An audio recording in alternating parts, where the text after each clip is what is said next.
Oh, I'm live. I'm live. I'm live. And let me get something else going here.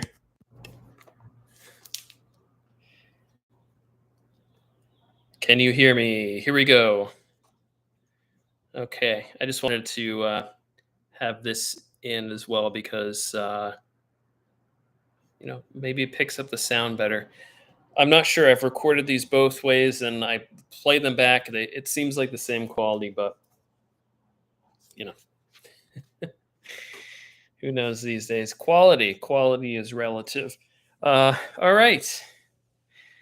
Welcome to another night of Tuesdays for the poetry. We are down to our final nights of Tuesdays for the poetry. Tonight is the 23rd night, 23, a great number, Michael Jordan. Um, and we have two more after this. We have the 24th night and the 25th. And then we will have I will have I use the royal we, though, for those of you that tune in. We will have heard and I will have recited uh 25 years, a quarter of a century of poetry, um by this poet Gary Del Burns, under 40, and still writing. So we'll start tonight off with some book recommendations. I'll start off with poetry, actually. So on Instagram, I've been posting about the Seeley Challenge. It's I don't know, it's just a thing I thought I'd try this year, but it's reading a book of poems, um, one book of poems, chapbook. It could be short, it's not to be long, each day in August. So we all know April is National Poetry Month, but this is sort of like a National Poetry Book Month. Um, so the two that in the last 2 days that I've been going through are uh, Before I Had the Word by Brooke Sani. This won the XJ Kennedy Poetry Prize 2 years ago, I think. I had read her chapbook Divining and really enjoyed it, so I ordered that when she won the prize. And then this is definitely a new classic, Bastards of the Reagan Era by Reginald Dwayne Betts.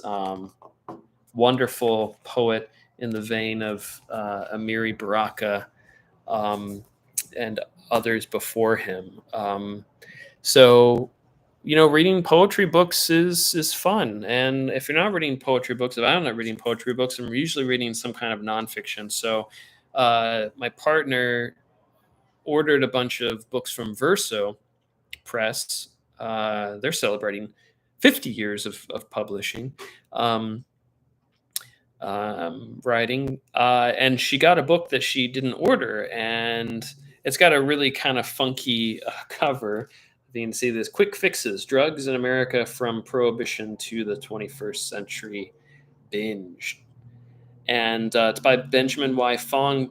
And although it's got a very silly cover, so far it's a wonderful work of cultural history and social history about the relationship between the ingestion of different kinds of substances through the industrial era in the United States, particularly the mid to late 19th century, and then into the early 20th, and as you can see on the title, up to the 21st. I've just read the first chapter so far on coffee and the qualities that coffee were supposedly um, gifting to workers, because there's a strong argument that Fong makes about how the capitalism has sort of continued to depend on different kinds of substances to keep people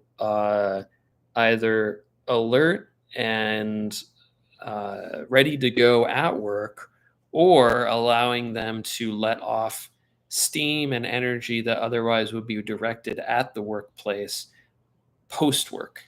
Um, as someone who's continued to take less and less of these kinds of substances as he's gotten older, um, it's coffee. I still kind of have, I'm occasionally I have some coffee, occasionally I have some tea. It's not every morning. It can be every morning though when I'm at school and when I have this job in front of my students, and there's a performative aspect to teaching, and I do have to remain like pert and alert and like just like ready to go. Um, Especially looking at what my schedule will be like for next year. So there's Fong's making a good case that there's a relationship uh, between the system, the capitalist system, and the economy of coffee. Coffee, I learned in the book, is like the number two most traded, so bought and sold substance on the planet after oil. So oil's one, coffee's two. Two forms of fuel. Maybe there's a poem there. Um, and so speaking of poetry, I'll get off my anti-capitalist soapbox here and hop into some poems from the year 2021. 2021. So the first one we have is called At the Table of Gift. And there's a little watercolor that goes along with this that I made a long time ago. The Table of Gift. I made this and I put this on my desk a long time ago on the back of a Wells Fargo. Look, together we'll go far. And then we'll rest at the table of gifts. That's not from the poem, but I had that on my desk in front of me for many years. Not while this poem was being written, but much earlier. So let's see what we got here. Sitting again at the table of gift, a lonesome magi of little skill, star apps that need a signal instead of giving one. The necessity of blasphemers for the faithful and for the heretical is in language's saddle, the parabola of us. All birds sing in flight by their sense of direction. Bet you would sing too if you kept hollow what you fill.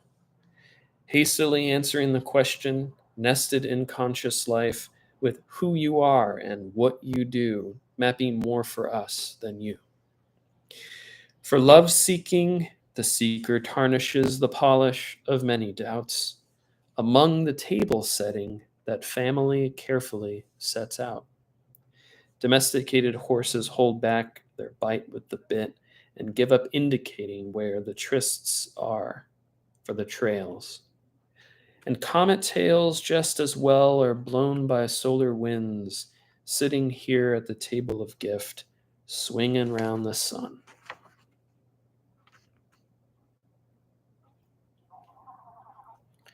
The table of gift. We got under 20 poems tonight, so it won't be too long of a night. Next one is If He Only Had a Ring, and this is a poem that you could sing to the tune of If I Only Had a Brain or If I Only Had a Heart from Wizard of Oz.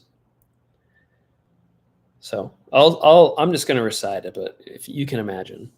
He's the only one to whistle, walking through this darkened village, an old tradition held, like a cane valise or cob pipe, with his lips a gently pursing, and those black hooks debonair. As any rakish lad or davy about to make off with a wild little minx or summer mare, would transfix their blemished faces on a road of clear complexion and those black hooks, au contraire. He's lost the outlaw gang of Burlington, Vermont. Wherefore art thou, Romeo?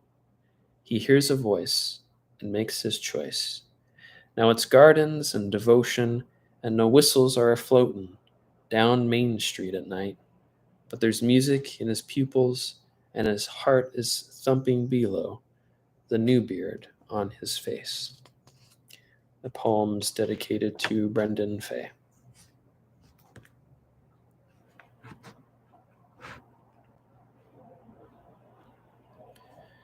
Desiccated Plateau. This is in reference to the Catskill Mountains, which I spoke to a teacher, a colleague, a number of years ago who knows their geology, and she said that the Catskill Mountains are they used to be much higher, and technically at this point aren't so much mountains as a desiccated plateau. There's if you go up into the mountains, you kind of get her point. Everything is flaking away up there. Um, yeah, old places do that.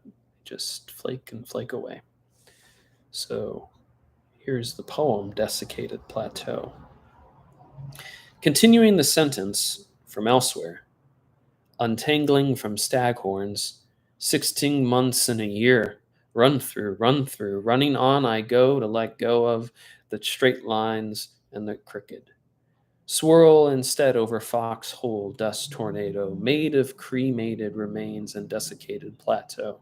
There I go, invictus, little more than waste before the concept created me. Why Missouri? Why the novel plague and preferences of dough? They don't know. Pet hedgehog, the incorrect direction. Riparian, just follow the water from elsewhere to higher ground.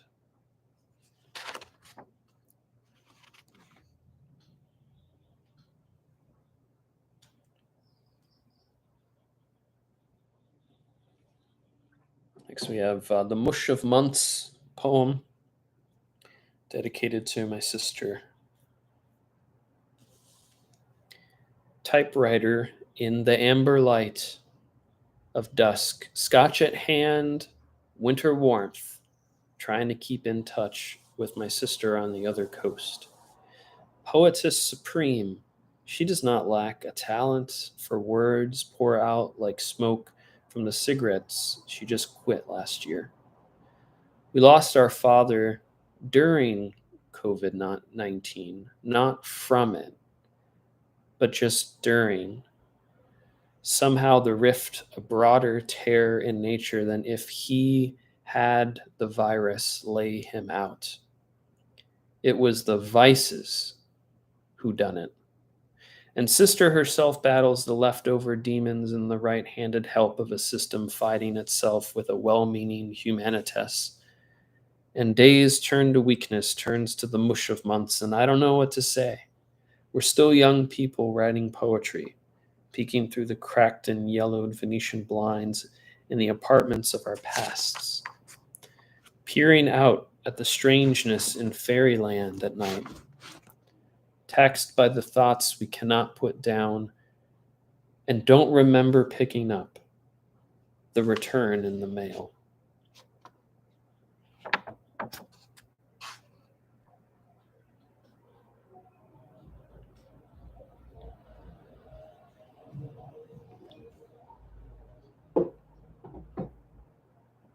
Light. Okay, next we have Pillow of Stone, a little bit of a biblical reference to Jacob, but got other stuff in here. I got Turner. Has anyone seen the film Mr. Turner? Excellent film. Excellent film.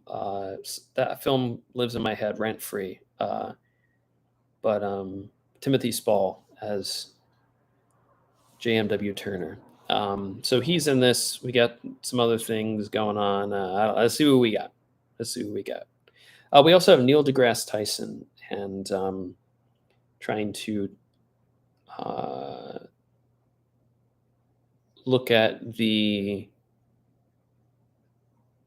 sexual harassment allegations that then were investigated by the internally by the planetarium, and obviously some kind of settlement was made. Um,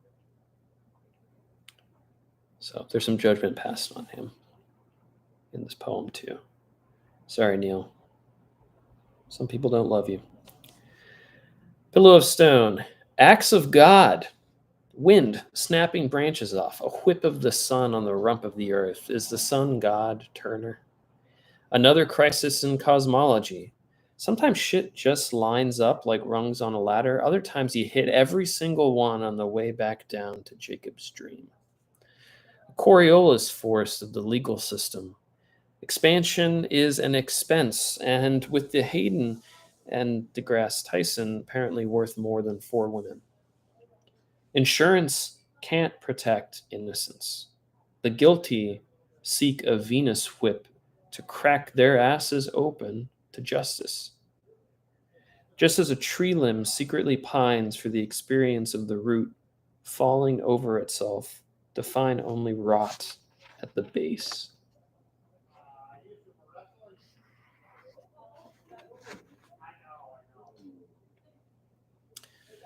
Okay, next we have Emerging, a poem for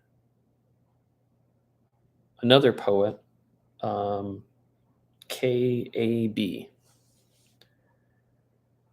They are alike in appearance to E. E. Cummings or Simone Weil, subversive, androgynous, creating while awaiting God, that is embodied in the ecstasy of meditation. They write of the end of things, pre-millennial, post-apocalyptic, doing occupation of the space between.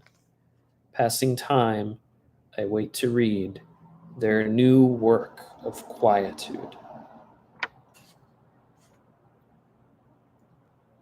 All these poems are out and about various journals and magazines right now.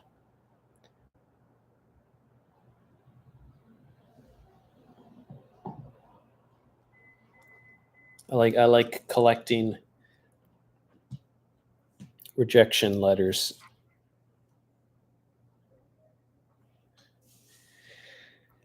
We've got The Lingering next. This is a poem about a dream. I don't often remember dreams. Sometimes I do, and when I do and there's a real clear picture, well, there you go. That's a good opportunity to get yourself a poem on.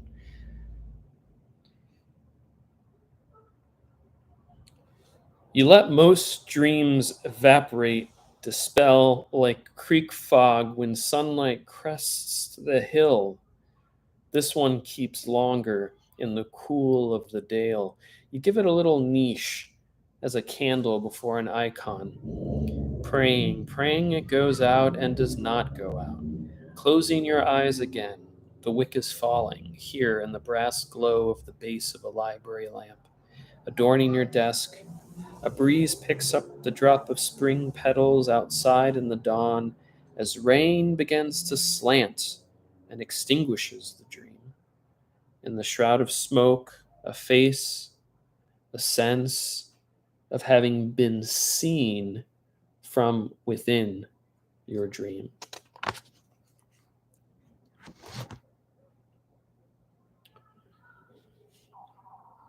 Okay, the next poem is called Webster's Mirror. It's a poem that is a commemorative poem of the successful launching and deployment of the James Webb Space Telescope. It is, if you don't know what the James Webb Space Telescope is, it's the next generation Hubble that is several orders more powerful, and itself was a complete engineering marvel. I highly recommend going on YouTube and looking at the construction videos, especially about how it basically unfolded like origami and was deployed in space. No, because unlike the Hubble, which was brought out on a shuttle and then had a lot of manual adjustments done to it because I don't know if you guys know this, but the mirror was incorrectly um, ground. It was off by like millimeters or something, and the initial images from the Hubble were just completely blurry. So they had to like come up with a software solution to compensate for the lens error. No errors with the James Webb. James Webb, just yeah, not a lot of things. I say all this just to say that I don't think there's a lot of things that human beings engineer that are based in just pure exploratory joy and is doesn't have to do with destruction. And the James Webb Space Telescope is the exact opposite. It was really a wonderful thing. Um, yes, they had. Yeah, Gary, that's right. Yeah, and there will be deeper pictures yet of the deep space because the Webb will be able to gaze even further back than the Hubble ever did. So the deep space Hubble photograph that not everyone knows, but a lot of people know. It's like there's like Earthrise, and then there's like that deep space photo. We've got new ones now. It's amazing. Um, so this is Webster's mirror. God, that was a long preface. How we write without shame, how we avoid the use of such an emotion to despair at our own ability to do and ask for help. How we rather publish without a low-lying water table, an aquifer even, of shame-effacedness across the rolling ball of precision pens printing false pride. How we are mostly water and imagine we are rock, but less forlorn than rock. Some of us even gravel spread over the ground, salted in advance of an avant-garde, feeling uniform and solid, yet easily shifted, compressed by wheels into wheel ruts and by heavy rains into wandering tangential fragments. How we are pushed along.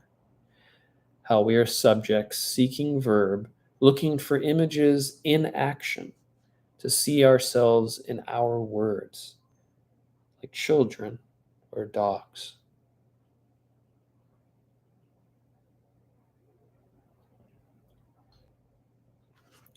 Okay, next we have Yeti is Yuki Otoko. Yuki Otoko is the Japanese abominable snowman. He's featured on this sake that Gillian and I got. There's a wonderful illustration. I wish I had it with me here, but you can look it up. Yuki Otoko, Yuki space Otoko. So Yeti is. It's my poem to the cryptid. Yuki Otoko leads travelers through his mountains as guests, a protean host whose footprints lead us into and away from ourselves. Not the exception, but the rule that makes the exception of what we lose, a terror to hide in myths and legends. And still, he leads us through the middle and out the other side. Why he doesn't tear travelers limb from limb is a question saying more about us than him.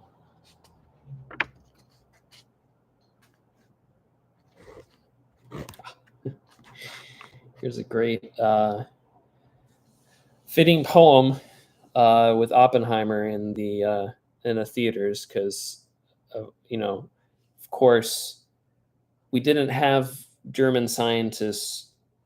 Well,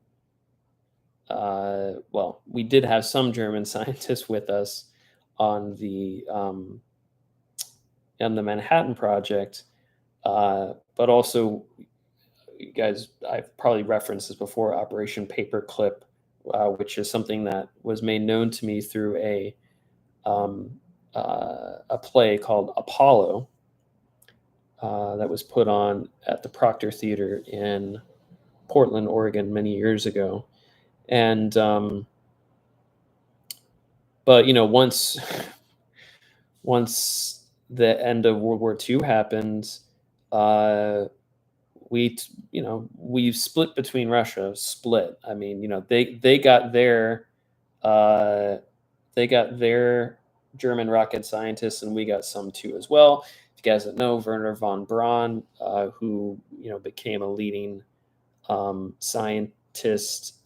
scientist, and helped develop the Saturn V rocket, which is still to this date, even with the new Artemis space system, is the largest, man-made object that we've blasted off into space. Guy was a Nazi. And a lot of them were, and we sort of just like looked the other way. So this is a poem about nationalism and how we justify it. It's called Making Peoples. The officers who brought over the Nazi rocket scientists simplified the complication. They're German. Nationalism has always been utilized in this novel matter of identity, irrigating from the source while obscuring the origins.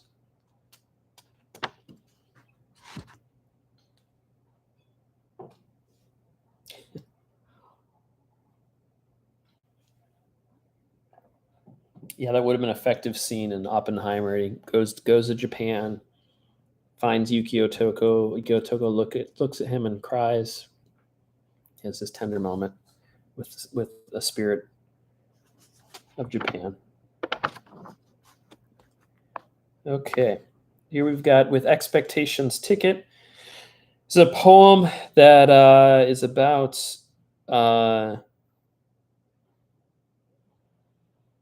crickets and the human brain. That a cricket can be trained, handled, placed within a minuscule ring, a world within a world, bowls me over. In the museum, a small podium capped with a glass box absorbed me, drawing my attention through like a stitching needle.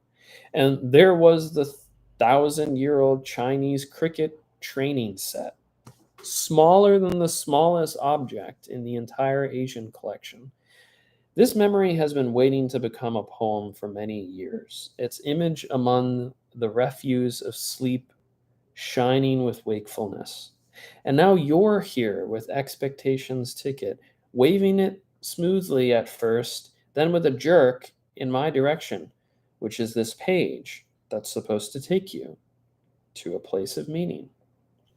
Because you can train crickets ought to prove that brains are the center of nothing, of less than the whole that is your or its body. There was no cricket in the glass box, where the training set was easily passed over for giant bronzes and yards of painted silk in the fraction of a museum's holdings. Within the ring world, at that scale of being, I could see a cricket. I could always see you too.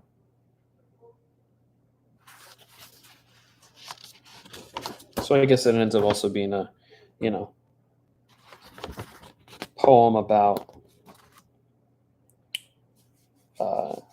poetic audience as well. Okay, this poem is I don't want I don't want to I don't want to shock everyone right now, but I kind of solved racism. So this is a poem that ensures that there will not be a race war Uh, um, so that, yeah, I'm disappointing all the white nationalists out there. But this poem, it's now that this is being recorded and it's going to be out there. Everything's solved. It's actually this poem actually more so is about the appropriation of music, and it starts off with a wonderful quote from Little Richard. This poem is called "Black Coffee and Late Elvis." And the quote is, "If Elvis is the king of rock and roll, then I'm the queen." Little Richard. There's this elderly man who sometimes sits outside the bodega in the morning. All he listens to from inside his old red sedan, waiting for the place to open so he can get his black coffee, is late stage Elvis. Vegas night show Elvis. He's black and his windows in the front are rolled down while he hand rolls a cigarette, while the crows were sometimes up earlier than others, but not earlier than me and the old black man listening to Elvis, big and bejeweled Elvis, are cawing in their deep and minor key song, which are a great match to the deep croons of Elvis, the soon to be late and great king of rock and roll, who received what he took to white radio stations from forebears of American music, whose names are as lost to time as history is to a lit cigarette, dropping ash where it will. At times in a tray to collect and collect, at later times to become layers of gray, which is where the black man waiting for the bodega to open is sitting and listening to Elvis from inside his old sedan, smoking and waiting for black coffee, decades older than Elvis ever was or got to be, the controversy of integration for one side and the problematics of cultural appropriation on the other. Matter the crows who caw above us both care not to address, and after a quick read of a Wikipedia page, not saying the music it's not anything the music itself can say, we listen together and both wait for coffee, unaware of the color of each other's ears. Boom. Peace on earth. Let the healing begin.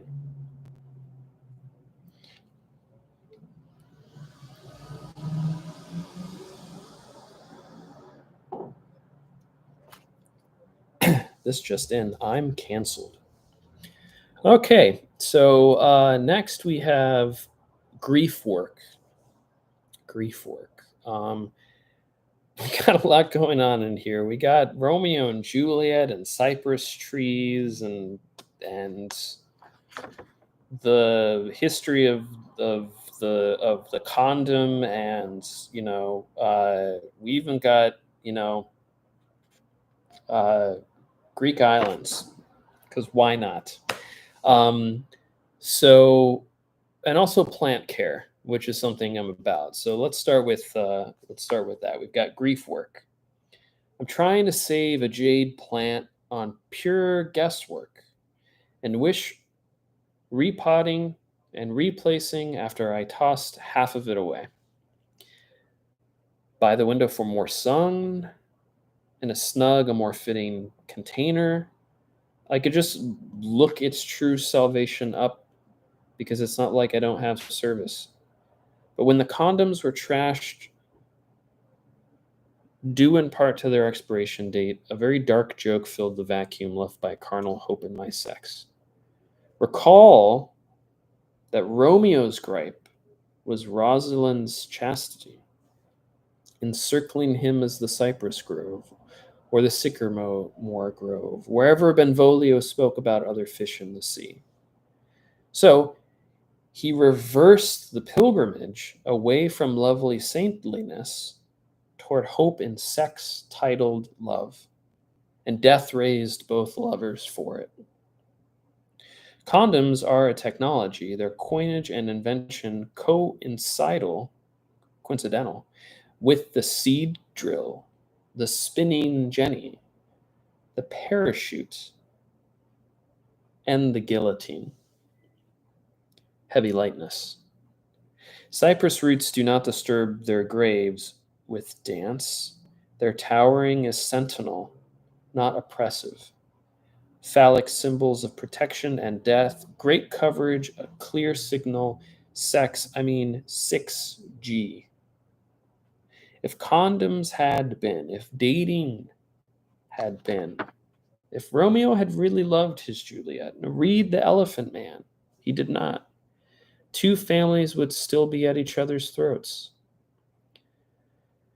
Since the composing of this poem began, the jade plant has died of root rot, of improper drainage, of incorrect treatment by its well meaning owner, of the plant daddy failing as father, to 30 other plants and 30 other pots whose mother has always been there, unlike Juliet's and Romeo's distant matriarchs. Is Shakespeare suggesting grief work as some means of producing the balance of oppositions?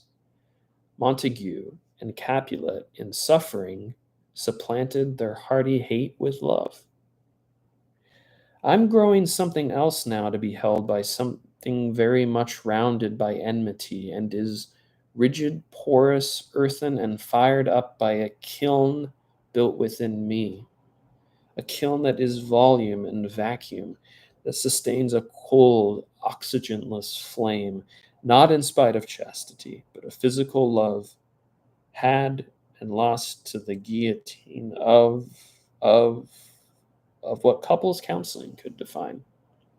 Otherwise, like Kyparissos from Kia, I kill the deer I love with an arrow that death shall track with his most efficient search engine.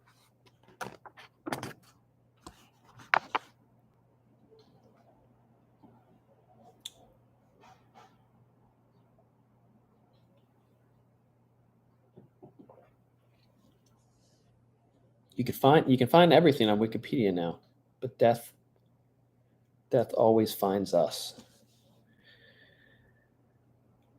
Okay, on that note, we've got Noah's reading of my runes. I had a rune reading done back in September of 2021.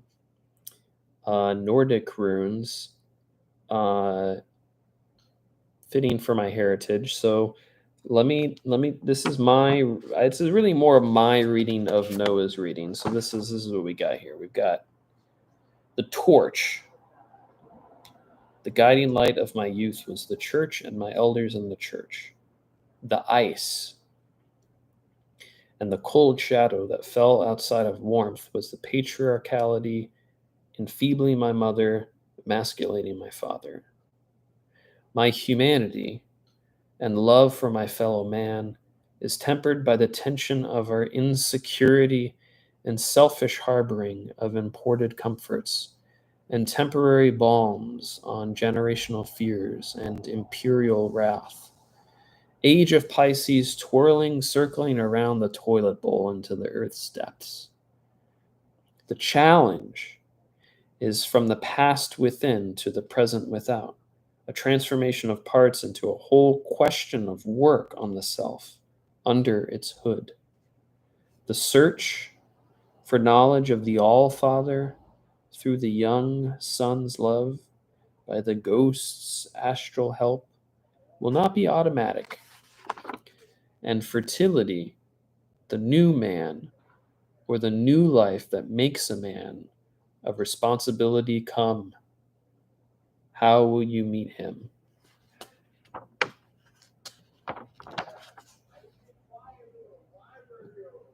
So September 2021, I was taking a train across the country, Amtrak across the country, out and then back, and passed through Utah. My birth state. Was born in Provo, Utah, which I probably mentioned before in another one of these. But going back through Utah in the dark is, I don't know, there was something about it. It was really, really dark. The dark of the desert is something else. And I've been watching this show, or I had been watching this show at this time called the Secret of Skinwalker Ranch, which is a real place in southern Utah. You can check it out on Hulu. Um, it's it's just it's a hoot of a show. I don't know if any of it is real, but there are some head scratchers to some of the uh, UAP activity and supernatural stuff. There's some, yeah, it's a fun show, but Utah's a strange place. It's a strange place to have been born. Of course, with all the LDS associations, but also, I don't know. Maybe there is a curse. But this is thinking about Utah as a man, either, you know, as a man thinking about Utah, or thinking about Utah as if it was a gentleman. The state is a gentleman. Leave behind Colorado, and the colors begin to go. The red striations, waters of green, the shades and varieties. Then it's all toned down. The shorter mountains, the recessed faces of the mesa, like chins running away from lips, skeletons in the sagebrush, like rotting teeth in the desert's mouth, the strange air from Skinwalker Ranch mingling with the haze of forest fires west, the twilight orange as the carrot top of somebody's crying stepchild, and something in the sediment, the sedimentariness of it all. That, yes, is so alike Judea's wilderness and so much more alien than ancient kingdoms. A taste salt cannot help to season, a creature that cannot be tracked and shot. It doesn't matter how big is your fish or arched your monuments, Utah. You're not the Johnny B. Goods we answer to at the front door. Your shadows are sharper, deeper, and darker than any other state at night. So that's the end of that workbook. But not the end of the reading tonight. We still got some more in the other workbook. This is the workbook I'm currently using right now. Got about half of this through. So all this, we got poems all in here. So the most recent poems that we read the last night, my most recently written ones that I'll read the last night, will be from this. And so we'll next Tuesday's reading. So just a few more here from 2021. Looks like we got four more. Okay. So we've got no syndication. No syndication. Workbook question, line notebook or unlined notebook guy. Well, I have to say, so this one is graphed. And the only reason why it's graphed is this was owned by my grandfather, and he preferred graphed paper. But mostly the poems I write in this, I write on papers that are not lined at the moment. Sometimes they are. Here's show you a lined one here. Piece of lined paper. I've been going back old school. I've been writing on pieces of paper and then editing them and then just taping them into this book, taping them onto the graph pages. So I'm not actually like writing in the notebook. I'm just sort of using it like a scrapbook, a graph paper scrapbook. But my grandfather owned this, had this in his belongings after he passed away, and it's come to me for poetry, not planning out his next build. So we've got no syndication, and this one's for Jenya. The story that we tell ourselves is always, at first, the origin story. The villain and the hero are created at the same time. both dwelling within us from family, from accident, from our first big mistake, when we found ourselves powerful. By chance or circumstance, we spin around and turn on ourselves to eat the shadow that slips our grip. It's all sequels and the wish to get beyond sequence, avoid reboots. Plus, one thing after another isn't really how time works. It gets weirder when we go back to similar spaces of the old self with the newer skin. We can never slip it on again. Having outgrown the chapter, the episode has no syndication, and yet remains a chief feature of all that will come before and all that has come after, except this present.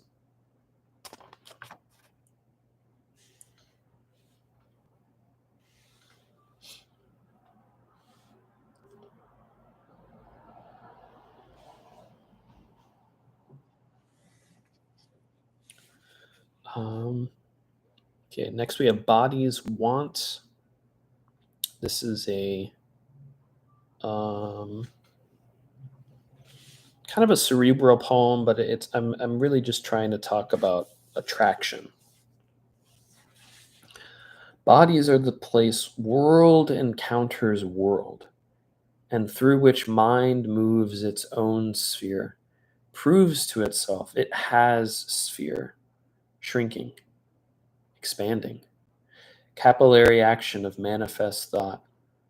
Body is a mind that arches up and over the surface of itself to touch itself before bursting into another sphere, another birth. Bodies want the encounter they sense is coming. Why does mind believe in no body? As if shadow claims no object is casting, or no substance has concentrated by law giving in the light that bends.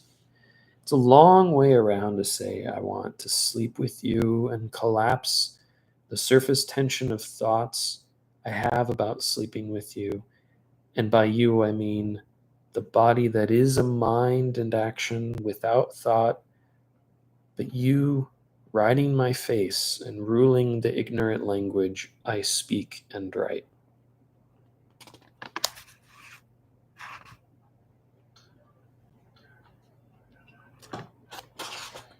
Okay, two left. Other strings, other strings, other strings. This one's about being here with my boo. You would be a folk singer by virtue of being of a people whose songs were sung by each generation. A social class of singers? No. Singing as existence, the physics of music sensed in the body. She goes to her workshops to learn songs in languages she does not speak, and yet she sings in them. You used to pluck strings and play your melancholy tunes. A tune, yes, like careless whistling through yellow teeth. She sings of Baltic harvests or of Persian alluvial love, but she's listening for a something deeper than culture, firmer than self expression, and yet tied to food and place, as are body and soul, both vibrating in their materiality. And as winter creeps into the cracks of our building and harvest is done, and we sing of a coming light and promise, there are other strings within that are plucked in succession, with the eldest orders ringing like bells on spring's maypole. All right, and lastly, we have the Lion Tamer's Debts. The Lion Tamer's Debts.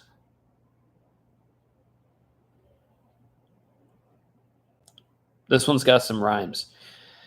Paralyzed in the face of complexity, we fix the simpler mind on simplicity. Forms of food, preferably with 3 ingredients: filtered water, dampless shelter, clothes fitted. The dodecacerberus dog screams like steel strings, strummed by bony fingers, hung from a bloody hand, when clenched boxes you into the marketplace stand. Because what you desire doesn't leave a trace. Fear is the whip of the lion tamer's debt, controlling and releasing young angers, the same of a passion fitted like a collar, makes of our illusion of control a veil. Consume then and destroy both feelings of emptiness and crowdedness in vitriolic crude, seas of flesh, seas of game, seizure over the rapidity of all God's speed will loosen.